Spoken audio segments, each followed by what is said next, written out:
Support for Radio Friends comes from La Brunerie Financial, where they work to ensure a lifetime of financial security for people from all walks of life, from investment services to retirement plans.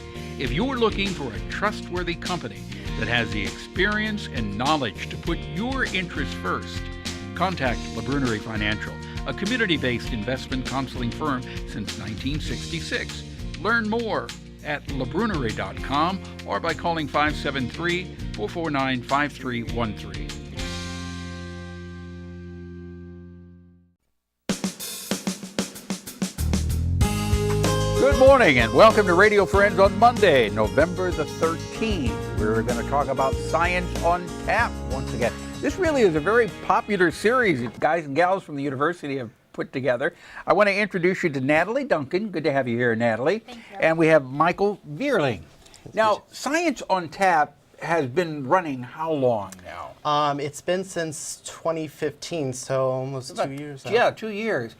How and who came up with this idea? So our founder was Nat Graham, who's no longer here at the university. Yes, Nat was on Radio Friends. Yeah, he was the founder and kept it going a long time by himself, and then when he was leaving, he wanted to pass on the gauntlet to, the next generation. So we kind of divvied up his work amongst multiple people because we're not all Nat.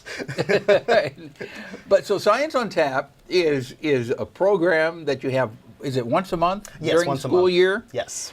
And during the summer. Oh, you have it during summer too? Yes. Okay, well explain to the listeners and viewers what exactly happens during Science on Tap. So on Science on Tap, we have this is a chance for graduate students at the University of Missouri, and we're trying to actually look for other people from other universities who want to participate. A chance for them to give a presentation about their research to a lay audience. So it gives them practice talking about their research topic in a way that's not, driven down by all the jargon that's, can confuse people when they approach science. In everyday terms. In everyday terms. In everyday terms, and then you come down and you can enjoy a cold beverage of any kind. We don't judge. I personally partake in a lot of beer, but okay. And then you can talk science. Now, Natalie Duncan, your topic is it November 15th? Yes, November it is. 15th. What is your topic? So the title is Hit the Ground Running or Not, the struggle of being a newborn foal or calf. So a lot of my research is on looking at neonatal beef cattle as well as neonatal horses and kind of the adjustments that they have to make from being in uterus to being out in the real world. So what is the big adjustment they have to make? So there's all kinds of things from one, they're floating in liquid to now suddenly having to be out and supporting themselves on their own oxygen supply. They have to be able to be strong enough to stand up, reach the udder, and be able to start nursing so that they start getting some nutrients. While that's happening, as they're getting those nutrients, their GI tract is actually starting to alter to adjust to the new nutrients that they're getting.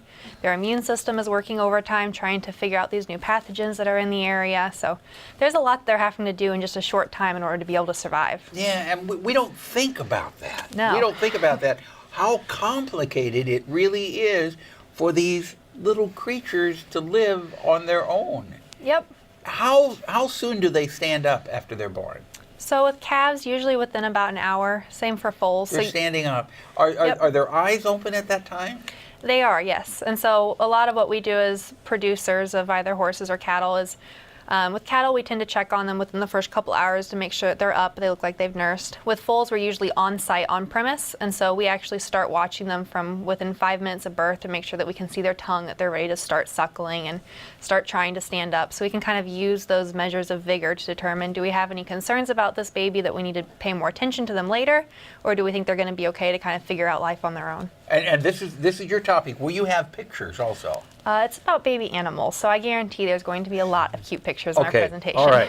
So the date is November the 15th. The location is? Craft Beer Cellar in downtown Columbia at 6 p.m. At 6 p.m. And so we know what Natalie's topic is. What's the other topic? So the other topic is wolf ecology. It's going to be given by Lauren Tovin from Fisheries and Wildlife, but she couldn't unfortunately be here today to talk about it. All right. So mark it on your calendar, November 15th at 6 o'clock. Thank you so much for coming today. Thank you. Thank you. Okay. Now I want to introduce you to two of our friends here from Hickman High School, Tramonte Miller, right next to me. Good to have you here, Tramonte. Thank you. And Jessica Kanne, right? Mm-hmm. And you were here to tell us about Shrek the musical. Now, Jessica, you are the stage manager? Yeah.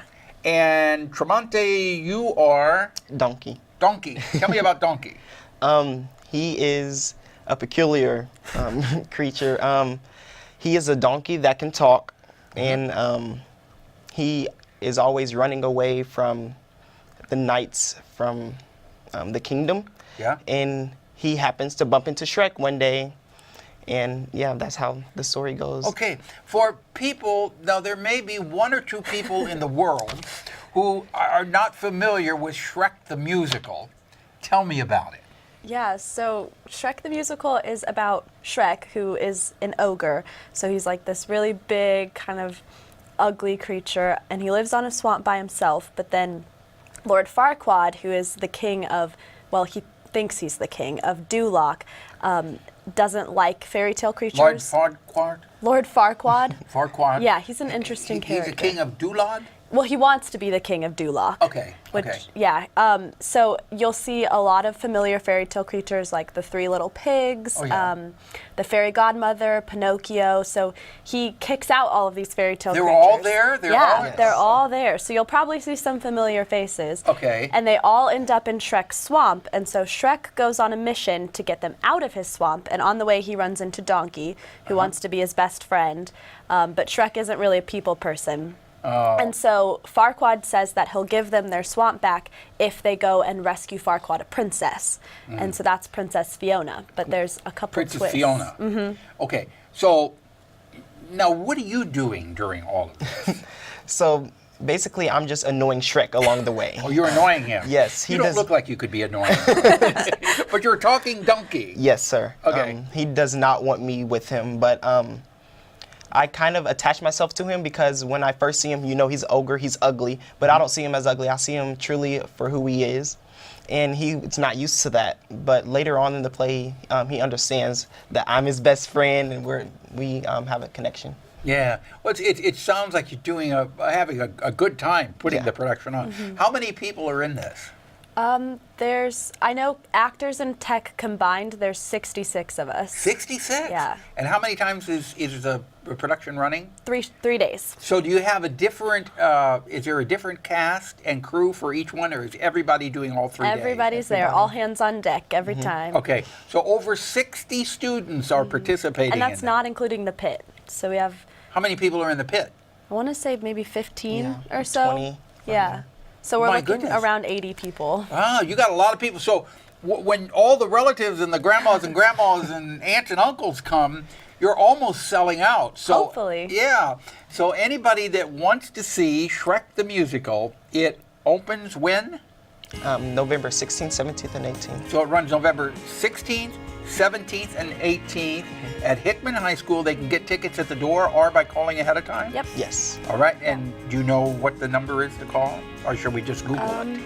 I'm not sure. We'll just Google it. And there Okay. will be photo op sessions afterwards for the kids. With all the characters. Okay. Thank you so much for coming by and break a leg with the Thank production. you. Thank you. All right. We're out of time for today. If you want to hear or see something, drop me an email, pepperp@missouri.edu. Bye-bye.